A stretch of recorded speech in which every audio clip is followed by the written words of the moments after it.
ക്ഷമയുടെ നെല്ലിപ്പല അങ്ങ് അറ്റം വരെ കാണിച്ചു തരും. എങ്കിലും നമ്മൾ മിണ്ടാതിരിക്കുമ്പോൾ ഞാനിപ്പോൾ ചെയ്യുന്നത് ചീട്ടെടുത്ത് കയ്യിലോട്ട് കൊടുത്തിട്ട് യൂട്യൂബിൽ തന്നെ നോക്കും എന്താണ് മരുന്നെന്ന് നോക്കിയത് അത് കഴിച്ചെന്നായിരിക്കും ശ്രമം.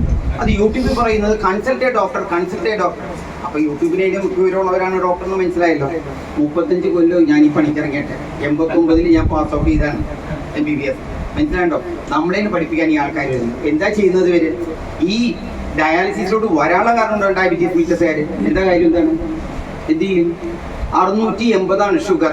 എൻ്റെ അടുത്തൊരു രോഗി വന്നിരിക്കുകയാണ്, അയാളുടെ ഭാര്യയും കൊണ്ട് വന്നു. ഞാൻ പറഞ്ഞത് കൂടുതലാണ്, അത് 680 കൂടുതലാണ്. ഞാൻ പറഞ്ഞു ഞാൻ പഠിച്ചിരിക്കുന്നത് 140 കൂടിയോ മേലെ വന്നാൽ കൂടുതലാണ്. അപ്പോൾ 680 കൂടുതൽ, 140 680.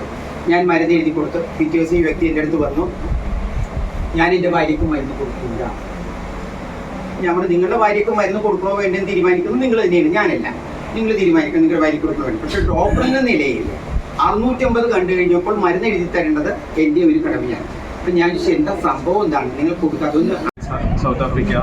കഴിഞ്ഞ വർഷം ഞങ്ങൾ ഇന്ത്യയിലും സ്റ്റാർട്ട് ചെയ്തു. അപ്പം ഞങ്ങളുടെ ഈ കമ്പനിയുടെ 25ാം വാർഷികമാണ് ഈ വർഷം വരുന്നത്. അപ്പോഴാണ് ഞാൻ സാറിനെ കോൺടാക്ട് ചെയ്തത്.